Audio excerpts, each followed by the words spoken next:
So I've got this whole chicken that I need to cook up because today's the last day. It expires tomorrow. It's really late at night and I just want to get this done. So I'm going to use a method that my friend Matt told me to use, which is called spatchcocking a chicken. I looked it up. It's a weird term. I'm not sure what the origins are, but spatchcocking. Another term is butterflying your chicken. I don't know why they call it spatchcocking, but I'm going to break this down in half. In fact, I'll show you that later. But before I do that, I've got to heat up the oven outside. Normally I would just use this oven, but because I'm going to be roasting this at a really high heat, it might get kind of smoky in here. I want to have all the smoke outside, so I'm going to use my grill. I'm going to heat that up, and I'm going to heat up this cast iron pan. So let me show you everything that I'm going to use. By the way, this is my first time doing this, so just bear with me. For the pan, I'm using this cast iron pan.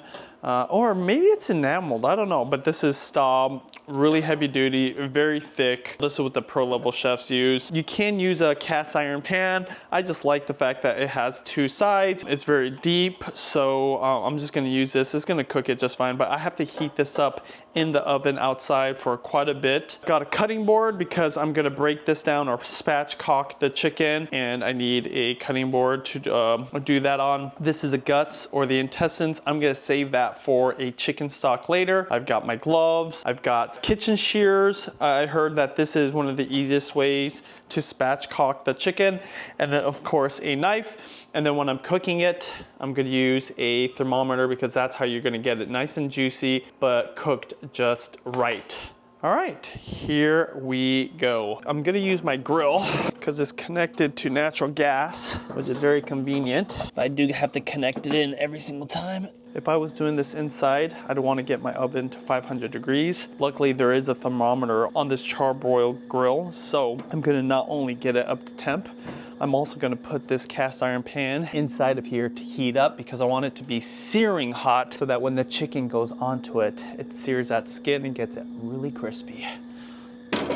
Now time to spatchcock this thing. One of the challenges with cooking a whole chicken is you've got dark meat and you've got white meat. You got the breast and you got the thighs, and sometimes it can be uneven. The white meat can be dry. The dark meat maybe not cooked enough. So when you spatchcock it or you butterfly it, you lay it flat and then it's gonna be easier to cook. It's gonna cook faster, and you're gonna get some really crisp skin because you're searing it on that cast iron. So there's really two aspects to spatchcocking a chicken. Let me show you how to do it. First thing I'm gonna do, put on my handy dandy gloves. So normally when you're working with a whole chicken, this is the way it's sitting. You tuck the wings underneath, you tie the legs up, and you've got a nice, neat looking whole chicken, but we're gonna spatchcock it and you flip it upside down. And you already see a line right here. You're gonna take out the whole spine. The way to do that is with some kitchen shears. I don't know which side you would start on, either this part or this tail. Cut right along that portion, and your kitchen shears should be able to get through all of this. I don't know at what point you should be, what all you leave on here. Okay, this ain't really working for a couple parts of this. Oh, it's gone. There you go, I just had to find it. From the videos I saw, most people do this with smaller birds that are a little bit easier to cut. Boom. I'm definitely gonna save this because this is a lot of goodness for that soup, and some meat and some fat, and yeah, just a lot of flavor. Okay, now that I'm done with that, there is another part to this. I believe you have to turn this over. Right here, there is kind of a triangle looking thing right here. This is where you're gonna need a kitchen knife. You're just gonna cut right in between. Look at that, super easy. There you go, break it apart. That's it. Now you can remove the bone, but from the videos I saw, a lot of people just leave it, and there you go. You've got your spatchcocked chicken, and it's ready to cook. Makes it super easy. You know what? I'm gonna just cut it on this side too, actually. I just remember it being a little more clean, the video. Okay, there you go. It's a little gnarly. I will remove these bones once I'm done cooking it, but that's all you do. I will probably salt and pepper this, but there's nothing else. This is what you want to do. As you can see, it makes it way more flat, way more easy to handle, and I don't need to tie anything. The one thing I did see people do in other videos is tuck the wings underneath. I'm gonna lay it breast side down when I'm searing this. All I'm doing now is waiting till the grill is nice and hot. I'll bring the cast iron pan out, lay this down flat, and then just let it do its thing for about 20 to 30 minutes, and then flip it, do it one more time on the other side, and supposedly that's it. So let's see if it's that easy.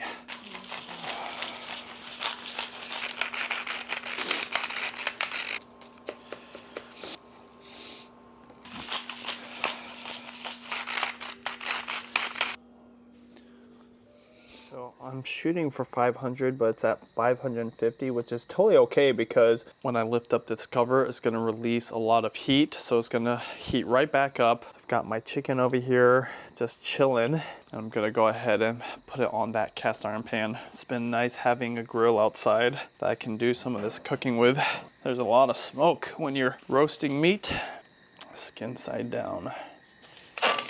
No oil needed. There's a lot of fat right inside of that chicken skin, and that's it. Gonna go ahead and push this guy in a little bit, just like that. You can already see a lot of smoke coming off of it. To cover it, I am gonna turn down the heat just because I don't want that pan to be super hot. I'm gonna keep the side burners a little bit hotter than the center ones. We're gonna wait 30 minutes.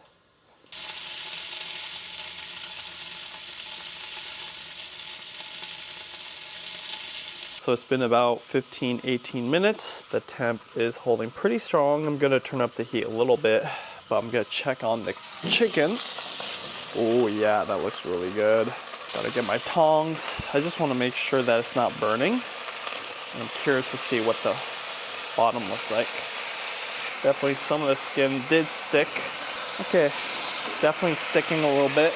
That looks fine. What I'm gonna do is I'm gonna just turn this. Go. I'll continue to let it do its thing for the remainder of the timer. Just cover it. Okay, I'm kind of tired, so I'm a little off my game. That chicken, though it was smelling good and it looked good, it's not gonna look pretty because some of the skin just actually fell off there. I've never done this before. I watched a few videos. Matt told me what to do. And sometimes when I'm cooking, I just like to go for it so I don't overthink it. In this case, I think maybe I should have put a little bit of oil down on the pan. 8 minutes left on the timer right now, as well as the 15 to 20. I mean, you still got quite a bit to go to cook all the way through. But when the timer's off, I'm gonna flip the chicken and then hopefully it looks a little better. There's gonna be some skin missing from the thigh, which sucks, but oh well. Oh yeah, baby. That looks like it's pretty well cooked. Yeah, a lot of skin is definitely sticking. We'll try to get as much of it off. I'm just using the tongs to agitate it. Then I'm gonna just grab it from the legs there. Oh, see that. Oh, what a tragedy. Oh well, I'll just let it finish cooking. Bummer. So the skin is totally stuck on the bottom, at least in different parts. So it's not gonna have this beautiful, golden, crispy looking exterior like all the other videos and pictures I saw on Google. So the meat's still gonna be good. It's gonna be juicy, it's gonna be salty, but it's just not gonna be good presentation. And then I probably lost some of the skin. It's probably not edible. See all that smoke? That would totally be in the house right now. So I'm very glad I did this outside. It's been sitting in here for about 10 minutes. I'm actually very impressed with this grill. It's held 500 pretty consistently, which is pretty nice. Got the center burners on a lower setting. Side burners are blasting on high. I'm gonna open this up and check the temp with this thermometer. I'm going for 160. Oh yeah, oh yeah. 2 places I'm checking for in the thigh. Don't want to hit a bone, of course. But that is done. That's done right there. Let's check the breast. This is freaking good to go. So I just turn off the burners. Gonna let this kind of cool down a little bit, because if I brought this in, it would totally defy the whole point of cooking out here, because I don't want it to get in the house. Oh, that beautiful skin. Try to save some of that skin because it'll be good eats.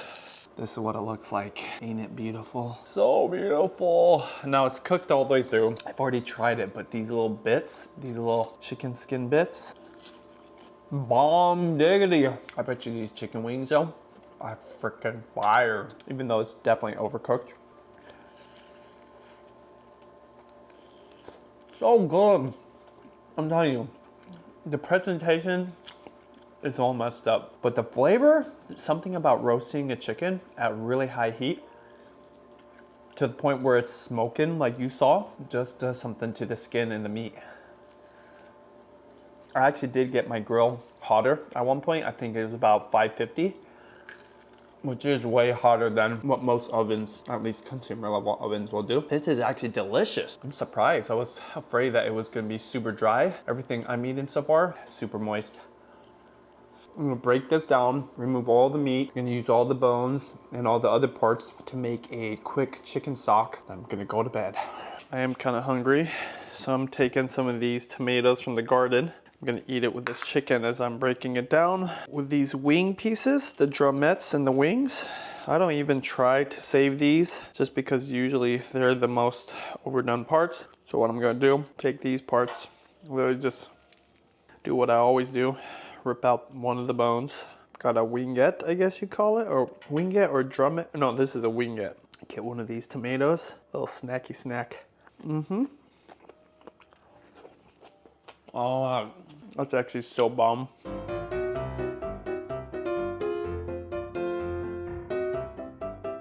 So I'm done separating all the meat from the bones. A third of it is gone because I was actually pretty hungry. This is still juicy. I'm actually surprised how moist this chicken is, considering I thought I totally ruined it. So this will be used for sandwiches, maybe some ramen, whatever we need some protein for. And then these bones will be going into this pot with some water. Already got some water from the fridge.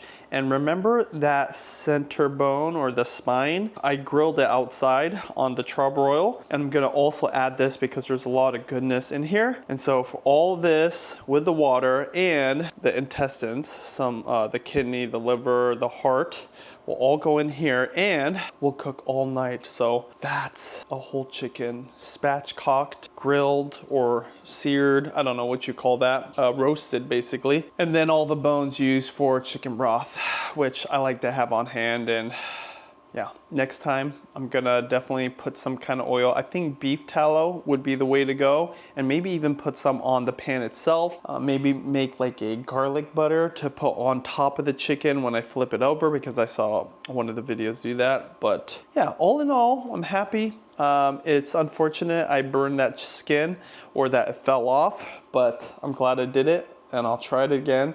And that's how I'm gonna get better. Just have to practice, which means I need to go back to Costco and buy 2 more whole chickens. So I'll see you there. Time to make chicken broth.